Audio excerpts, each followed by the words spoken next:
ममता बनर्जी हम सब जानते हैं, मैं उनके बारे में थोड़ा बहुत जानती हूँ, लेकिन मुझे ये नहीं पता था कि वो वकील भी हैं। कल पता चला कि मैडम वकील भी हैं। वकील हैं क्या वो? ममता बनर्जी वैसे क्वालिफिकेशन से तो लॉयर हैं, अच्छा। बट हाँ। She is the chief minister of West Bengal, सबको पता है। यस। प्रॉब्लम ये हुई है कि इतनी लड़ाई हो गई इलेक्शन कमीशन और वेस्ट बंगाल गवर्नमेंट के बीच में कि मामला कोर्ट पहुंच गया था एसआईआर को लेकर के, स्पेशल इंटेंसिव रिव्यू।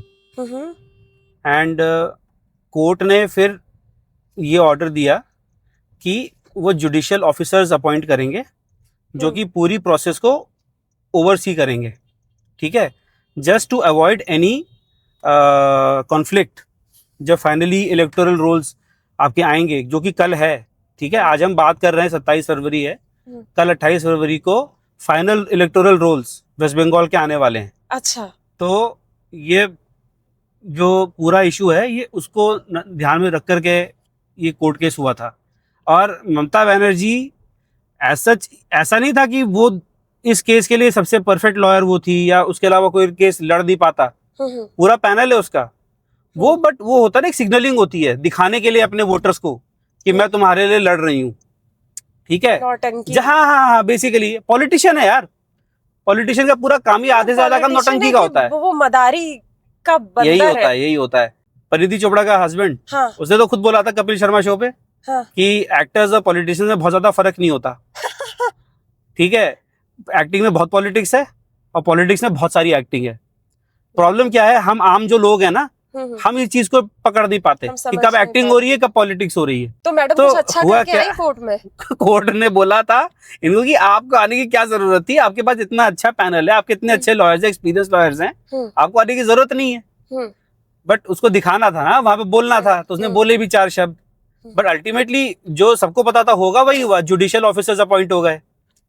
अब ये हुआ इसलिए है कि इलेक्शन कमीशन और सेंट्रल गवर्नमेंट और जितनी भी गवर्नमेंट्स हैं, जो गवर्नमेंट अथॉरिटीज है सेंट्रल गवर्नमेंट की, उनका कहना है कि यहाँ पे हमको कोई कोऑपरेशन नहीं मिल रहा वेस्ट बंगाल गवर्नमेंट की तरफ से एसआईआर करवाने में।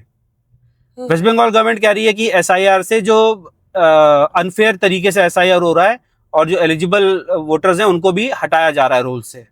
तो ये प्रॉब्लम हो रही है।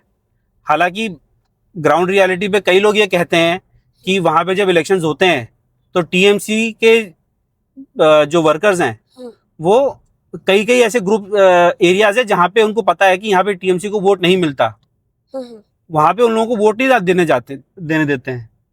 अच्छा। हाँ, वोट नहीं देने देते हैं, उनके बजाय कोई और जाता है वोट डालने।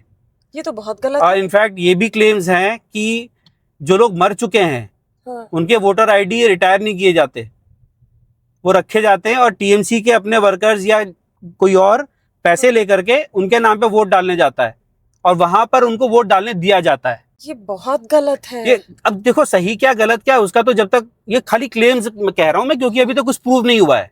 अच्छा। पब्लिक में आमतौर पे हो सकता है सबको बात पता हो, सबको हो सकता है सच हो, पर जब तक कोर्ट ऑफ लॉ में प्रूव नहीं होती तब तक क्लेम ही तो है। क्लेम है या एक्यूजेशन है, उसके अलावा कुछ नहीं है। बट ये बात सिर्फ और सिर्फ यही होती है वेस्ट बंगाल में, बाकी स्टेट्स में इशू नहीं उठता। बिहार में भी एसआईआर हुआ, हाँ, इतना बवाल नहीं हुआ। वेस्ट बंगाल में इतना बवाल हुआ है क्योंकि बॉर्डर स्टेट है, ठीक है। बीएसएफ बोलती रही है कि हमें, हमारी जिम्मेदारी है एरिया को प्रोटेक्ट करने की, बॉर्डर्स को प्रोटेक्ट करने की, बट वो तभी करेंगे जब स्टेट गवर्नमेंट हमको सपोर्ट करेगी। अगर स्टेट गवर्नमेंट ही हमको सपोर्ट नहीं कर रही, हमको बाढ़ बनाना है, हमको कैंप बनाने हैं, हमको ये सब करना है, उसके लिए हमको जमीन एलोकेट ही नहीं हो रही, हम वहां पे करेंगे कैसे काम। और वेस्ट बंगाल बांग्लादेश का जो बॉर्डर है ना, वो इतना सिंपल बॉर्डर नहीं है, खूब जंगल है और सुंदरबंस का एरिया है, वहां पे स्वॉम्प्स हैं, ठीक है। दुनिया के सबसे ज्यादा मैनीटिंग टाइगर्स का एरिया है वो भी इशू है। स्मगलिंग होती है, हर तरह की चीजें होती हैं, ठीक है। और ऐसा नहीं है कि हमें नहीं पता कि इलीगल बांग्लादेशी हैं कि नहीं इंडिया में, कितने थे हम खुद जानते हैं। अभी कितने पकड़े जा रहे हैं, अभी पकड़े गए, बेंगलोर में पकड़े गए, चेन्नई में पकड़े गए।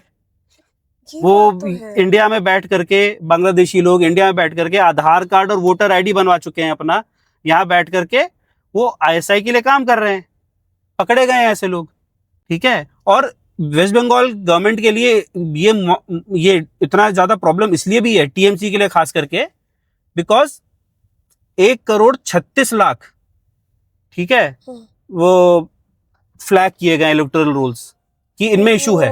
अब इशू छोटा बड़ा हर तरीके का है, कहीं पे जैसे हमारे यहाँ नहीं है, मिश्रा में कहीं एच है कहीं नहीं है, वो भी फ्लैग करने के लिए सफिशिएंट है, ऐसे भी इश्यूज हैं।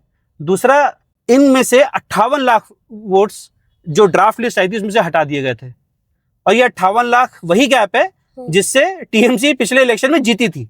ओ, ठीक है, तो कई लोग ये बातें भी बोल रहे हैं। बहुत तो बड़ा झोलझाल है। झोलझाल है, सबको पता है, बट कितना है कहाँ है कोई प्रूव नहीं कर पा रहा। अब वो भी इशू है ना कि कैसे प्रूव कर सकते हैं, कोई विटनेस सामने थोड़ी ना आएगा बोलने के लिए कि हाँ मुझे टीएमसी ने पैसे दिए थे वोट डालने के लिए। तो देखो कल आ जाएंगे final electoral rolls West Bengal के, उसके बाद देखो क्या हंगामा होता है।